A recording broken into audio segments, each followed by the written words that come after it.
Good morning, sunshine. Welcome back to Tiger's Occult. I'm your friendly internet paranormal researcher and investigator, Dr. Morris, and today's entity is a particularly unpleasant entity from Inuit mythology, the Angiak.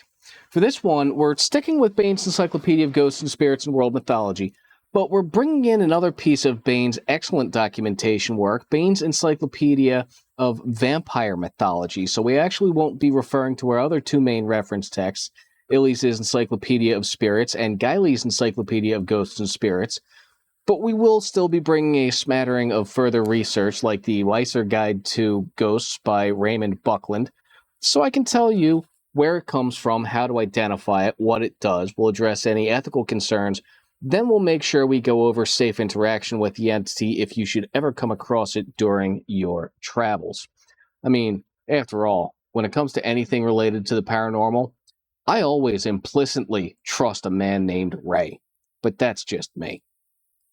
So, based on the method by which Inuit folklore was recorded, it's nearly impossible to nail down a precise origin on this type of entity. The first actual recordings weren't made until the early 1900s by early Arctic explorers. And even then, recordings differed according to the differences between regional and villages, and even the storytellers. Even the skill of storytelling was valued. Who could tell the best stories in the most theatrical manner? This led to significant amounts of drift between stories from place to place. Two Inuit storytellers, generally telling the same story, will often have wildly different details and mannerisms regarding the telling of the story. I suppose the most important part of a story, though, is whose version did the listener enjoy more? Furthermore, Inuit art, while fascinating, is fairly useless in this instance. For the most part, Inuit cultures were nomadic at heart, meaning they didn't have a lot of space or permanent dwellings with which to decorate. Survival was the order of the day, and it took priority over everything else. Most art was purely ornamental on everyday tools, and it was unlikely that they would have spent time carving a relatively unpleasant entity. So we're not going to find any legitimate imagery of it. We're not going to find the specific origins. We're not going to find matching repeated stories, but I still think this one is important to identify and discuss anyway. That being said, there was a book written in 1893 by Dr. Fridtjof Nansen, translated by William Archer, by the title of Eskimo Life. In it, Dr. Nansen says, "The Greenlanders believed that children born in secrecy or murdered after birth became dangerous specters, Angiak." He then offers the analysis that this is very similar to the concept of Utberten, which comes from Norway. So our one clue that I've been able to find guesses that it originally came from Norway, spread through the Greenland Inuit, and then further west from there. So let's get into the physical identification methods. This entity is of a corporeal Inuit child that was abandoned in the snow. Upon death, the spirit would return to the body, raising it from the dead. So right off the bat, we're looking at an undead baby. Part of its behavior actually leads me to think it may remember its previous, albeit short, life, so we're going to call it a Class 4. Depending on the story told, sometimes these entities take the form of different animals, so we're going to call it a transmogrifier. And lastly, it is a reanimated former human, so what we're dealing with is a Class 4 corporeal transmogrifying revenant. The folklore tales and legends, like I said, getting specific tales are few and far between because the inherent fluidity of the Inuit method of maintaining an oral tradition and the liberties afforded to the individual storytellers. Beyond a general description, there's simply not much here. However, the general tale goes that during desperate times, in order to ensure the survival of the tribe with the food supplies available, the unenviable decision was sometimes, regretfully, made to deliberately abandon a child to the snow. Now, if the child was abandoned to the snow and died, sometimes the spirit would return to the frozen body and rise up, seeking revenge against the tribe that had abandoned it. Initially, at night, the undead child would return to its mother to breastfeed, disappearing before morning, but as it grew stronger, it would gain the ability to take the form of local fauna in order to extract its revenge. As I mentioned in Dr. Nansen's 1893 book, Eskimo Life, he shines a bit more light into folklore during his trek across Greenland.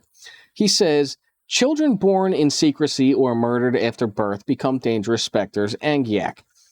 Among other things, they are in the habit of seeking out a dog's skull, which they use as a kayak in order to persecute and kill their kinsfolk, either their mother's later born children, or it may be their mother's brothers, who, by reproaching her for her misconduct, have led her to conceal the birth. Sometimes, too, they pursue people in the form of a feather, mitten, etc.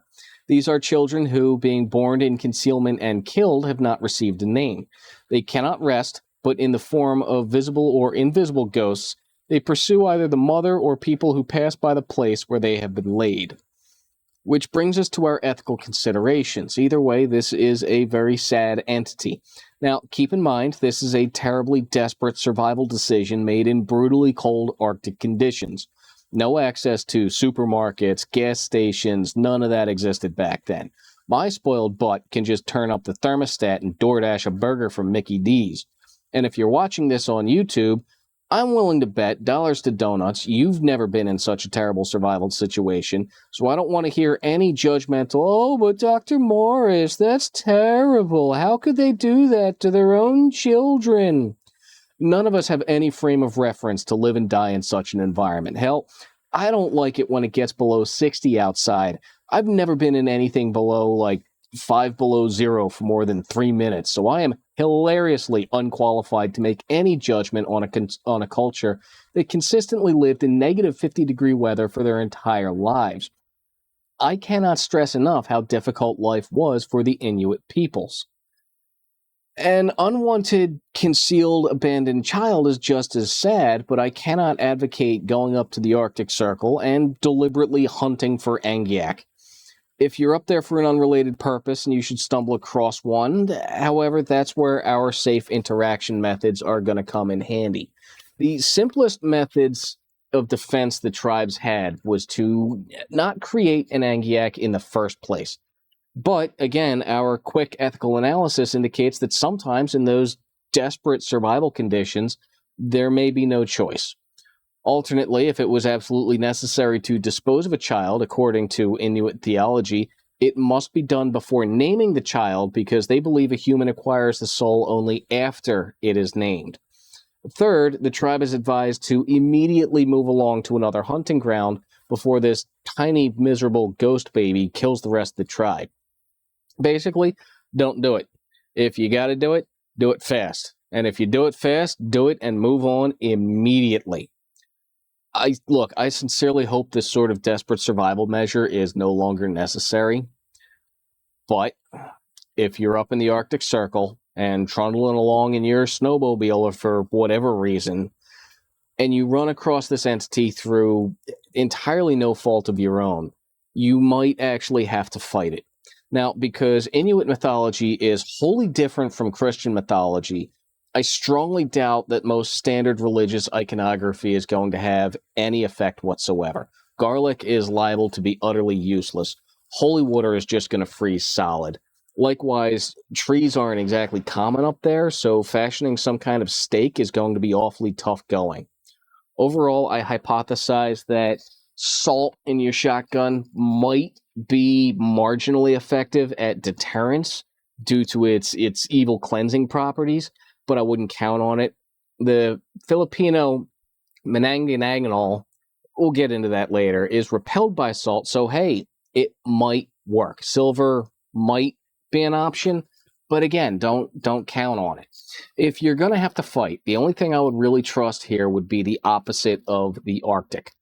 Fire, and a lot of it. Dragon's breath, thermite, magnesium, that sort of thing. And even then, good luck with that. Best suggestion for you would be to stop being wherever you are when you ran into an Angiak. Anyway, that's about all the information I was able to dig up about the Angiak. I hope you found it informative. As always, like, comment, share, subscribe, all that good stuff. You can find me on all the regular alt-text sites as well, depending on how tight you've got your tinfoil hat. If you have an entity that you need me to cover, go ahead and let me know down in the comments section down below. Until next time, fellas, I'll see you down here at the lab.